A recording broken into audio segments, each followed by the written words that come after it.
Olá e boas-vindas a mais uma análise nossa. Hoje a gente vai mergulhar direto numa daquelas verdades que quase ninguém tem a coragem de falar em voz alta. Quando surge aquela decisão de mudar de vida, de evoluir e crescer para valer, essa atitude quase nunca vem acompanhada de tapinhas nas costas e apoio universal.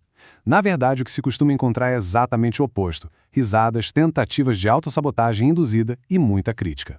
E é literalmente isso que a gente vai destrinchar hoje. O que traz a gente direto para a grande pergunta central. Qual é, afinal, o verdadeiro preço de mudar de vida? O que é mais fascinante nessa história é a premissa de que a evolução dispara uma resistência, um atrito muito forte nos círculos sociais. E o ponto crucial é que essa resistência quase nunca tem a ver com a pessoa que está evoluindo, mas sim com o que essa imensa coragem representa para os outros ao redor. E para entender toda essa dinâmica, vamos dividir o estudo de hoje em 4 partes bem diretas. Primeiro, a realidade da evolução pessoal. Depois, o preço psicológico da mudança. Em seguida, as estratégias de defesa mental. E para fechar, um protocolo de ação prático. Então, vamos lá. Parte 1. A realidade da evolução pessoal e o que chamamos de gaiola social. O momento exato em que o indivíduo decide evoluir e sair do lugar é o exato momento em que, sem querer, ele acaba virando um problema enorme para aqueles que escolheram ficar parados na vida. A diferença de expectativas aqui é simplesmente brutal. Do lado esquerdo, a gente tem o antigo eu. Sabe como é, né? Aquela figura super previsível, controlável, que faz parte da média e, francamente, não fere o ego de ninguém.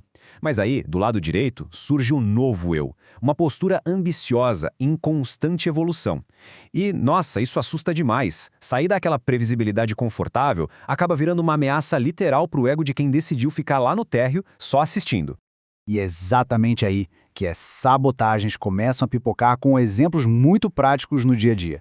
É aquela piadinha constante sobre a rotina nova de treinos na academia. É aquele deboche sobre disciplina financeira, do tipo, ficou pobre agora? Ou o simples fato de rotular a pessoa como a chata da turma só porque ela preferiu ficar lendo um livro no fim de semana em vez de ir pro bar. Ambientes que são preenchidos todo santo dia com a ida ao bar, fofoca na hora do almoço e reclamações funcionam como uma verdadeira gaiola. Ficar preso aí é garantia de colher os mesmos resultados ruins para o resto da vida. Mas, prestando bem atenção, o mecanismo por trás disso é fascinante. O indivíduo em evolução atua como um espelho humano. Toda aquela zombaria não é de fato sobre a pessoa que está mudando. Na verdade, é pura inveja muito bem disfarçada. O crescimento incomoda porque ele escancara e prova dolorosamente aos outros que a mudança é sim totalmente possível, eles é que não têm a coragem para executá-la. O que nos leva à parte 2, o preço psicológico, ou os 4 boletos da mudança. Porque, vamos ser sinceros, a verdadeira dor de mudar de vida raramente é física. É uma agitação interna, uma guerra psicológica intensa que pode ser dividida em 4 boletos que precisam ser pagos por quem decide avançar. E essa guerra é dividida de forma muito clara. O primeiro custo é a solidão. O segundo, a culpa. O terceiro é a dúvida. E o quarto e último é o cancelamento. Ter essa lista em mente é fundamental para perceber a gravidade e o peso da batalha interna que começa a rolar. É só reparar no contraste gritante dessas escolhas diárias. De um lado, a solidão temporária. É aquela noite recusando um convite social para focar nos estudos ou num treino solitário. Do outro lado, o extremo oposto, a frustração permanente.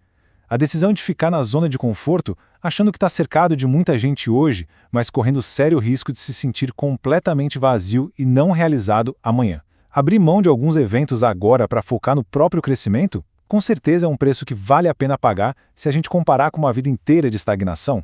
Aí vem o segundo boleto, que é pesadíssimo, a armadilha da culpa. O nosso cérebro detesta conflitos, então o que ele faz? Tenta sabotar o crescimento só para agradar aos outros e manter a mediocridade em paz. A culpa atua como uma prisão mental severa, fazendo a gente se sentir um peso ou uma grande decepção para a família ou para os velhos amigos. Mas olha, o ponto-chave é exatamente este. Não existe nenhuma obrigação no universo de continuar pequeno apenas para que os outros se sintam grandes. Nenhuma. E para pagar os 2 últimos boletos, é preciso fazer uma troca muito difícil. Largar a certeza medíocre pela dúvida extraordinária. Encarar o medo da dúvida de frente e suportar o cancelamento ou a exclusão de certos grupos é basicamente o grande imposto cobrado pelo sucesso da evolução. E quer saber? É um imposto maravilhoso. Ele atua como um filtro natural, tirando do caminho todo mundo que só amava aquela versão antiga e inofensiva.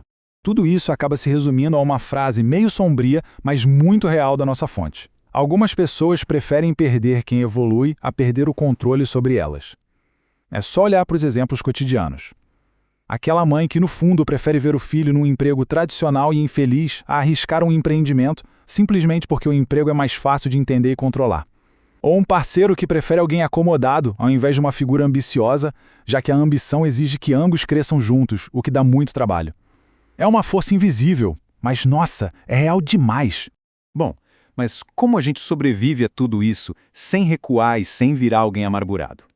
Vamos para a parte 3, as estratégias de defesa mental e a arte de proteger a nossa energia. Para construir essa blindagem, existem 5 peças-chave que formam uma verdadeira armadura mental. Elas consistem em auditar o círculo mais íntimo de contatos, buscar ativamente uma nova comunidade, praticar o silêncio estratégico, utilizar técnicas de escudo emocional e, claro, buscar suporte na terapia e na fé. E vale lembrar, cortar o acesso dos famosos vampiros de energia não é um ato de crueldade, é pura e simples autopreservação inteligente. Uma das táticas de blindagem emocional mais incríveis e genial pela sua simplicidade, quando começarem as piadinhas e zombarias, a resposta ideal é soltar um sonoro e simples "pode ser", e a conversa acaba aí. É brilhante, porque ao se recusar a bater boca ou tentar convencer os críticos de plantão, toda a energia mental é poupada. O grande segredo é deixar que os resultados lá do futuro sejam a verdadeira e definitiva resposta. Outra defesa absolutamente vital é o silêncio estratégico. A regra de ouro: parar de anunciar metas aos 4 ventos. Quem tem mentalidade mediana adora dar pitaco em sonhos grandes. Então, a jogada certa é executar tudo em completo silêncio, proteger a semente da mudança e mostrar para o mundo apenas a árvore já gigante. E enquanto isso, ir buscando novas comunidades onde atitudes de esforço, como acordar às 5 da manhã para construir um projeto, sejam vistas como dedicação total e não como uma loucura. E finalmente chegamos à parte 4, o protocolo de ação ou o framework do crocodilo blindado. É aqui que toda aquela teoria psicológica vira prática diária, passos concretos para aplicar agora mesmo. Essa execução acontece em 3 passos sistemáticos. Passo 1, auditoria da mesa. É avaliar, com muita frieza, os 5 contatos mais próximos e definir quem está puxando o nível para cima e quem está amarrando o progresso. Passo 2, a semana do silêncio. Passar 7 dias rigorosos sem compartilhar um único plano ou meta com absolutamente ninguém. E o passo 3, juntar-se a uma nova tribo. Se conectar, nem que seja pela internet, a um grupo que seja prova viva de sucesso e que esteja na mesma sintonia dessa nova visão de futuro. Para fechar essa nossa análise de hoje, fica aqui uma reflexão provocativa, daquelas para se pensar com calma. Se a dor é um sinal tão claro de crescimento, quem é que realmente merece ter um lugar à mesa de alguém que está em plena evolução? É fundamental lembrar que ser excluído de velhos ambientes no início da jornada é, na esmagadora maioria das vezes, a prova definitiva de que se está ascendendo. Vale muito a pena refletir com cuidado sobre as companhias de jornada. Muito obrigado por acompanhar mais este mergulho com a gente e até a próxima!